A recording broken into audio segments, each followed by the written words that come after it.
Welcome students. पिछली class में हम लोगों ने डिसीजन मेकिंग स्टेटमेंट में इफ एंड इफ और इफ एल्स एंड इफ के बारे में पढ़ा। हमने ये देखा कि डिसीजन मेकिंग स्टेटमेंट क्या होती है, वो कैसे काम करती है और उसमें if and if else and if क्या होता है और उसका कैसे यूज किया जाता है। आज हम इस फॉक्सट्रॉट प्रोग्रामिंग में आगे का पढ़ने वाले हैं। तो आज फॉक्सट्रॉट प्रोग्रामिंग की 5वीं क्लास है। इसके पहले कुछ क्लासेस में मैंने आपको प्रोग्राम का बेसिक कॉन्सेप्ट क्या होता है, प्रोग्राम कैसे काम करता है, वेरिएबल्स क्या होते हैं, इनपुट वैल्यू कैरेक्टर में कैसे ली जाती है, नंबर में कैसे ली जाती है, डिस्प्ले कैसे होता है, इन सब के बारे में। और पिछली क्लास में हमने डिसीजन मेकिंग स्टार्ट करते हुए कंट्रोल फ्लो के चैप्टर हमने चालू किया था, जिसमें डिसीजन मेकिंग में हमने इफ एंड इफ और इफ एल्स एंड इफ के बारे में पढ़ा था। आज हम लोग ये पढ़ने वाले हैं do case and case statement क्या होता है और उसको कैसे यूज करते हैं। देखिए, ये भी एक डिसीजन मेकिंग स्टेटमेंट है।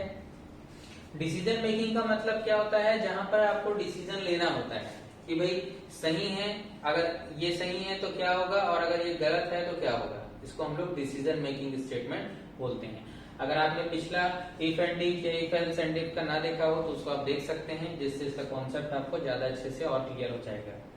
तो देखिए, हम लोग क्या करते हैं, फाइल बनाते हैं। यहाँ पर फाइल बनाने के लिए आपको पता है, कमांड विंडो में मॉडिफाई कमांड के साथ आप फाइल का नाम एंटर करेंगे, या शॉर्ट में आप मॉडिकॉम के साथ भी फाइल का नाम लिख करके एंटर कर सकते हैं, जिससे आपके सामने इस तरीके से एक विंडो आएगा जहां पर प्रोग्राम फाइल का नाम और .prg लिखा होगा, जो कि फॉक्सट्रॉट का एक्सटेंशन है। इसी के साथ डू केस एंड केस क्या होता है, तो देखिए बहुत ही सिंपल सी डिसीजन मेकिंग स्टेटमेंट है।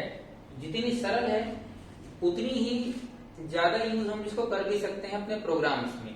हालांकि अगर देखें तो इससे प्रोग्राम आपको थोड़ा सा लंबा लग सकता है, लेकिन ये इजी बहुत होता है, समझने के लिए बहुत आसान होता है। देखिए कैसे, तो मान लीजिए मैं बहुत ही सरल से प्रोग्राम से आपको इसको समझाने की कोशिश करता हूं।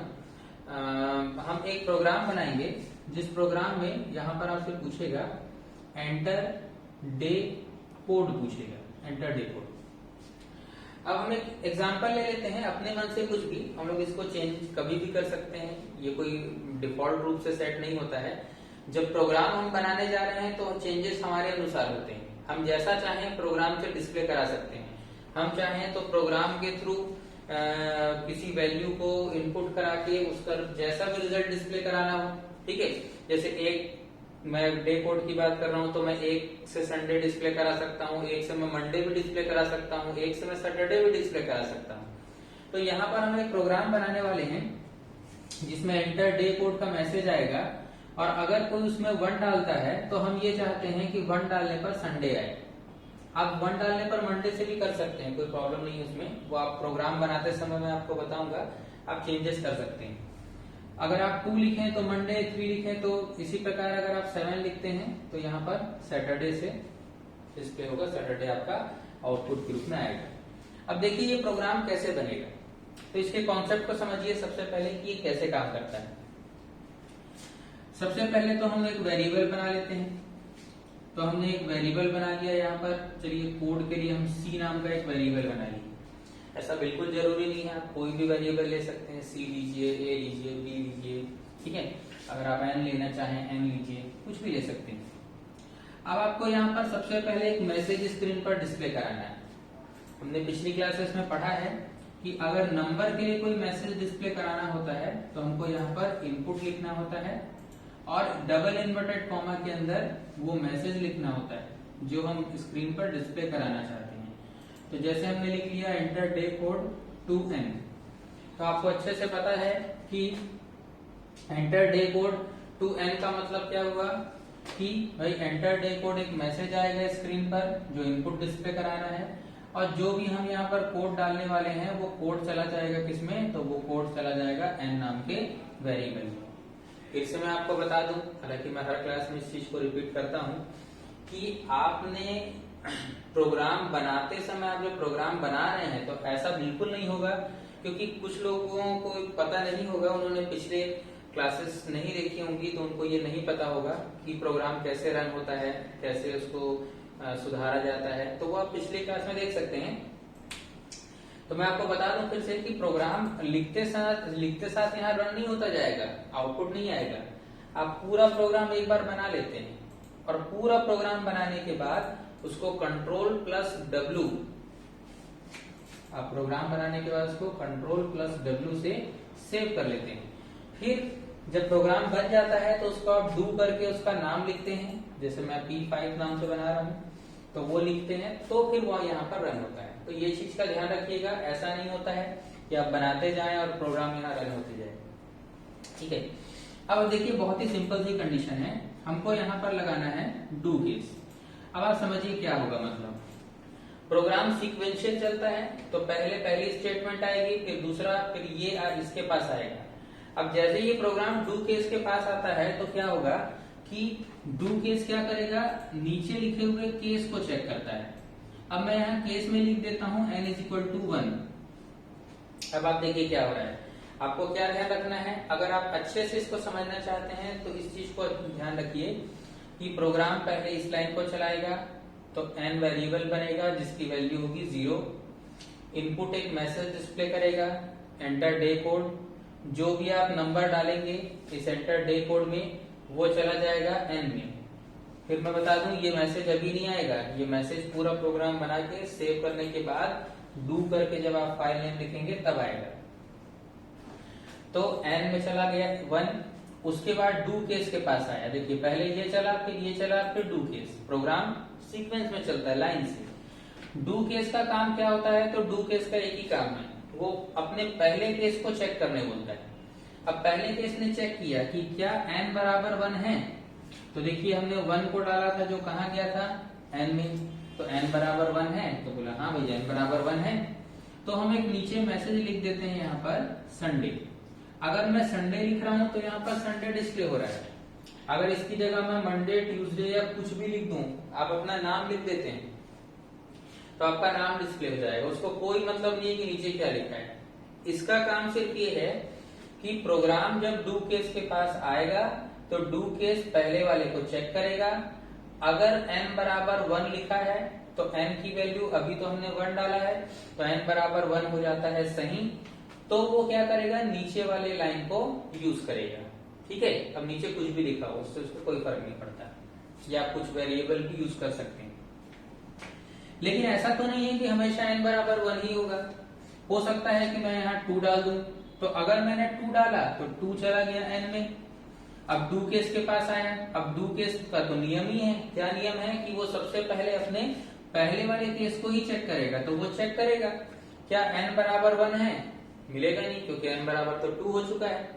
तब वो क्या करेगा, तब वो इसको दूसरे केस के पास भेजेगा। तो हम पहले से यहाँ लिख के रखेंगे, अगर n=2 हुआ तो क्या होगा, तो 2 होने पर हम यहाँ पर लिख देते हैं मंडे लिख देते हैं।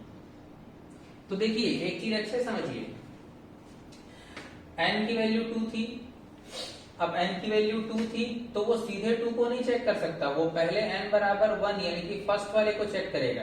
अरे भाई कॉमन सी चीज है ना, आप अगर लाइन से चल रहे हैं किसी जगह पर, ठीक है, आपके अगर आपकी कॉलोनी में लाइन से 4 या 5 घर हैं, तो आप क्या करेंगे, आप पहले घर में चले जाएंगे, फिर पहले घर के सामने से होते हुए दूसरे घर, फिर तीसरे घर, फिर चौथे घर।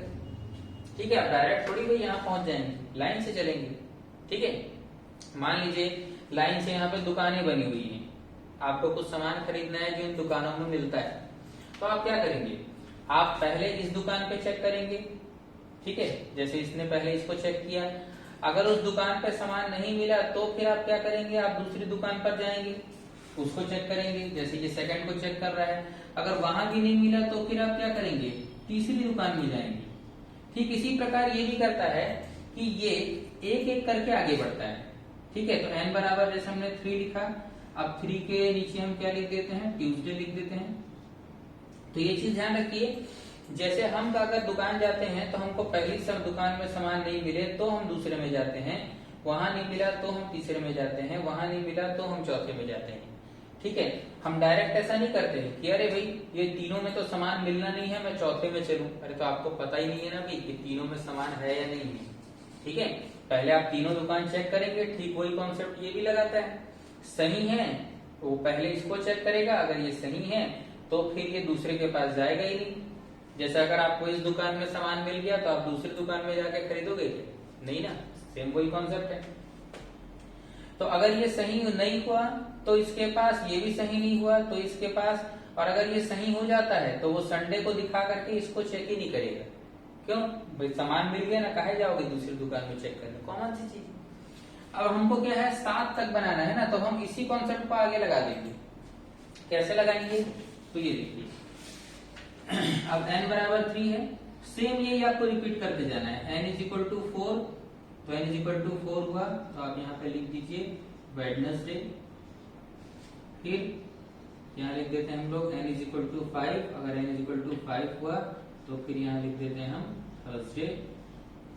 ठीक है, ठीक इसी प्रकार अगर हम यहाँ लिखते हैं n इज इक्वल टू 6, 1 2 3 4 5, इसके बाद नेक्स्ट लिख देते हैं 6 हुआ तो हम लिख देते हैं फ्राइडे।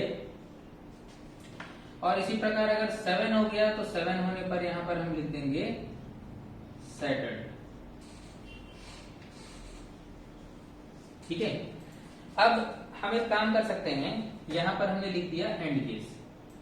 देखिए हमने पिछली क्लासेस में पढ़ा था कि इफ को बंद करने के लिए एंड इफ लगता है, तो केस को बंद करने के लिए एंड केस लगेगा। एंड और केस के बीच में गैप मत दीजिएगा, एक साथ लिखना है इसको। ठीक है, अब हुआ क्या देखिए, अगर मान लीजिए मैंने सीधे इसमें 7 डाल दिया तो वो क्या करेगा, वो ये करेगा कि वो पहले फर्स्ट वाले को चेक करेगा गलत, दूसरे वाले को गलत, तीसरे वाले को, ऐसे ही चेक करते हुए जब वो यहां पर आएगा तो ये सही मिला तो सैटरडे दिखा करके एंड केस से बाहर। ठीक है, ये भी हो सकता है कि कोई व्यक्ति, अच्छा पहले तो ये चीज का ध्यान रखिए आप बहुत अच्छे से, अगर सही है तो वो अगले वाले को चेक नहीं करेगा, भले यहां पर भी n इज इक्वल टू 1 लिखा हो। अगर मान लीजिए मैंने 1 लिखा, यहाँ 1 लिखा है, उसने चेक कर लिया भाई ये सही है, तो वो इसको चेक करेगा ही नहीं, क्योंकि दूसरी दुकान में कब आता है, जब पहली दुकान में सामान नहीं मिलता, मतलब दूसरे केस के पास वो तब आएगा जब पहला केस गलत होता है। तो अगर ये सही हो गया तो फिर इसके पास वो आएगा ही नहीं ना, तो वो संडे दिखा देगा, ये आपको ध्यान रखना है। ठीक है, अब मान लीजिए कि कोई ऐसा व्यक्ति आता है जो 8 डाल देता है, या जो 0 डाल देता है, या 9 डाल देता है। अब आप बोलोगे भाई हमने तो 1 से 7 तक बताया है, या 8 9 का तो हमने दिया ही नहीं कंडीशन। तो उस कंडीशन पे आपको क्या करना है, जैसे इफ में एल्स होता है तो इसमें आप यूज कर सकते हैं अदरवाइज यूज कर सकते हैं। एक अदरवाइज लिखिए और उसके बाद कोई भी एक मैसेज लिख दीजिए, जैसे हम लिख देते हैं यहाँ पर इनवैलिड कोड लिख देते हैं, मैसेज कुछ भी हो सकता है और एंड केस लिख दीजिए। तो क्या होता है, जैसे किसी ने 8 लिखा तो भाई नियम तो वही है का मतलब ये क्या करेगा, पहले को चेक करेगा, दूसरे को चेक करेगा, तीसरा, चौथा, 5वां, 6वां, 7वां, कोई भी कंडीशन सही नहीं हुई। अब 8 है तो कहां से सही होगा भाई, 8 तो बना ही नहीं है। तो अगर सबका सब गलत हो जाता है तो वो अदरवाइज को यूज करेगा और फिर एंड केस से बाहर आ जाएगा। तो अदरवाइज में क्या लिखा हुआ है, इनवैलिड कोड, तो यहाँ पर मैसेज में आ जाएगा इनवैलिड कोड। ठीक है, तो यहाँ पर आप इस चीज का ध्यान रखिएगा कि सही होने पर उस स्टेटमेंट को यूज करके वो अगले के पास जाता ही नहीं है। अदरवाइज कब यूज होगा, जैसे आपने 0 डाल दिया, अब 0 में से ये सभी कंडीशंस गलत हो गई तो फिर वो अदरवाइज के पास जाके इनवैलिड कोड को यूज करेगा और फिर एंड केस से बाहर आ जाएगा।